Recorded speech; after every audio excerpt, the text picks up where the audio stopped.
अस्सलामुअलैकुम, welcome to doctor Saimi's clinic. आज जो हमारी डिजीज है वो है टीथ ग्राइंडिंग। रात को सोते वक्त दांतों का पीसना। आपके बच्चे क्या रात को सोते हैं तो सोते में नींद में वो अपने दांतों को बहुत ज्यादा पीसने लग जाते हैं, या बड़े जिस वक्त सोते हैं तो वो दांतों को बहुत ज्यादा पीसते हैं। तो क्या ये एक डिजीज है? इसके पीछे क्या रीजन हो सकते हैं और इन रीजंस को कैसे खत्म किया जा सकता है, और इसमें होम्योपैथी की कौन कौन सी रेमेडीज हैं जो आपके बच्चों के अंदर और बड़ों के अंदर दांतों को पीसने की, टीथ ग्राइंडिंग की जो आदत है उसको हमेशा के लिए खत्म कर सकते हैं। तो चलें जी, वीडियो को स्टार्ट करते हैं। मैं डॉक्टर स्मीना साइमी। अगर आप मेरे चैनल पे नए हैं तो इसको सब्सक्राइब कर लीजिए। टीथ ग्राइंडिंग को बर्डसिज्म भी कहा जाता है।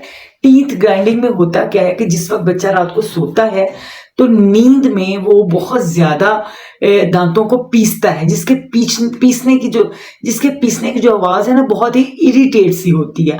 और बड़े भी, अक्सर मैंने बहुत से पेशेंट्स बड़ों का इलाज किया है जो रात को नींद में इतने ज्यादा दांतों को पीसते हैं, उनके पीसने की आवाज इतनी ज्यादा होती है कि उनके साथ जो सोए हुए लोग होते हैं वो बहुत ज्यादा डिस्टर्बेंस फील करते हैं। तो सबसे पहले देखते हैं कि इसके रीजंस क्या हैं।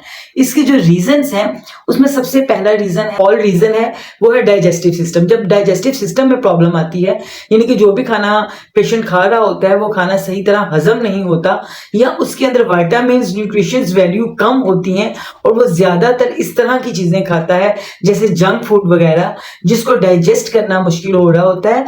तो ऐसे में बच्चों के और बड़ों को देखा गया है कि वो दांतों को बहुत ज्यादा पीसते हैं, ग्राइंड करते हैं।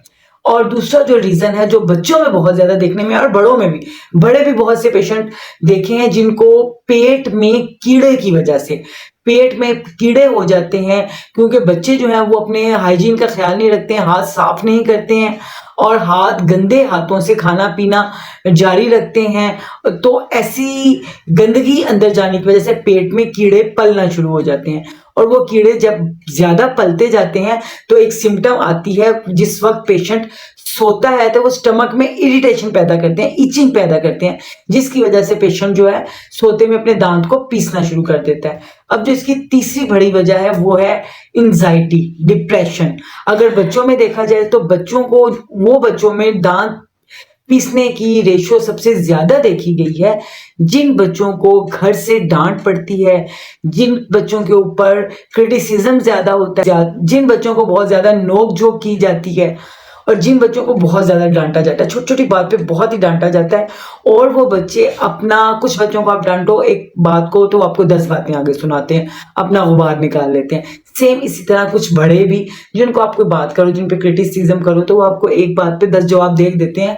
तो वो लोग किसी डिप्रेशन का शिकार नहीं होते हैं। लेकिन जब कोई बच्चा या बड़ा जिसके ऊपर बहुत ज्यादा क्रिटिसिज्म किया जाए, जिसकी बहुत बुराइयां की जाए, जिसको बात बात पे डांटा जाए, तो वो जो है वो वीक होने लगता है और वो डिप्रेशन का पेशेंट बन जाता है।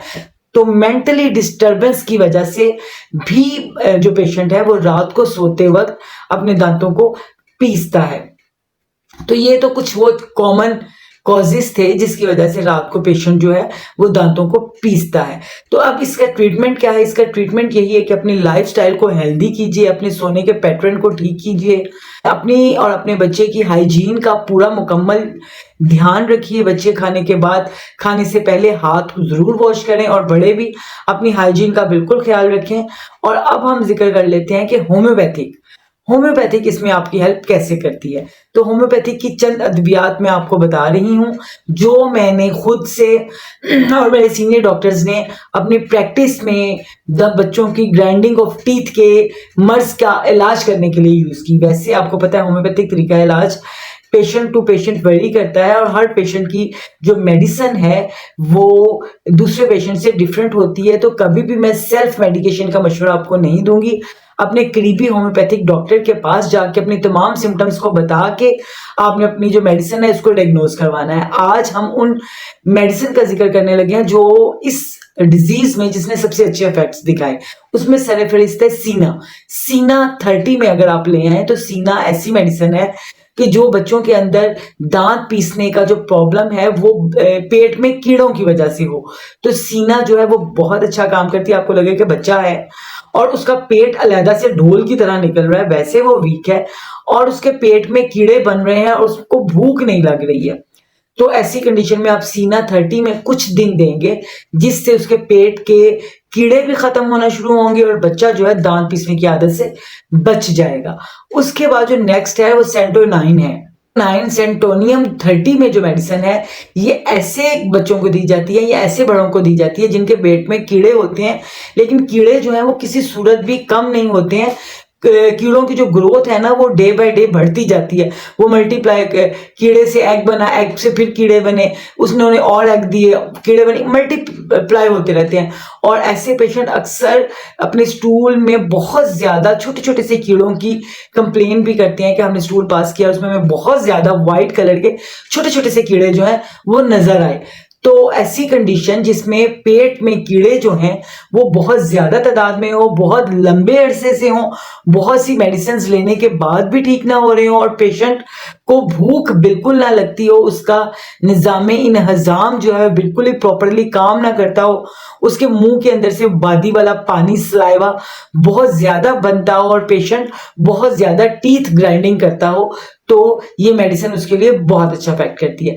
नेक्स्ट जो मेडिसिन है कैमोमिला। कैमोमिला भी टीथ ग्राइंडिंग के पेशेंट्स को दी जाती है, ऐसे पेशेंट जो बहुत चिड़चिड़े होते हैं, वो बच्चे हों, वो बुजुर्ग हों या वो जवान लोग हों, उनको हर बात पे जिद करना पसंद हो, वो हर एक चीज पे बहुत जिद करें और बच्चों को स्पेशली जब कोई खिलौना मांगने की जिद करें और जब उनको दे दिया जाए और बड़ों की भी जब जिद पूरी कर दी जाए तो वो उसको स्टॉप करके अगली चीज की जिद स्टार्ट कर देते हैं। जिद दर जिद, यानी एक जिद के बाद एक जिद, एक जिद के बाद एक जिद, इस तरह की कंडीशन और रात को पेशेंट जो है वो टीथ ग्राइंडिंग करता हो तो कैमोमिला बहुत अच्छा काम करता है। उसके बाद जो नेक्स्ट मेडिसिन है वो है पोडोफाइलियम। पोडोफाइलियम ऐसे पेशेंट्स को दी जाती है जिसको टीथ ग्राइंडिंग इतनी ज्यादा करने की आदत हो और उसको अपनी टीथ ग्राइंडिंग को रोकने के लिए अपने ये जो गम्स हैं, मसूड़े हैं, उनको दबा के रखना पड़े। इस तरह वो अपने मसूड़ों को दबा के रखे, जितनी देर तक वो दबा के रखते हैं अपने मसूड़ों को तब तक उनकी टीथ ग्राइंडिंग की जो क्रेविंग है वो रुक जाती है, लेकिन जैसे ही वो अपने गम्स के ऊपर से प्रेशर हटा लेते हैं तो टीथ ग्राइंडिंग की जो क्रेविंग है वो उनकी बढ़ने लग जाती है। नेक्स्ट जो मेडिसिन है वो एसाफोटिडा है। एसाफोटिडा हींग से बनी हुई मेडिसिन है। ये ऐसी मेडिसिन है कि पेशेंट जो है, जो हिस्टेरिया का पेशेंट हो, जिसको हिस्टेरिया एक दिमागी मर्ज है, हिस्टेरिया के पेशेंट में अगर वो टीथ ग्राइंडिंग करता है या इनिशियल स्टेज ऑफ एपिलेप्सी में भी वो अगर टीथ ग्राइंडिंग करता है तो एस्टाफोटिडा बहुत अच्छा काम करता है।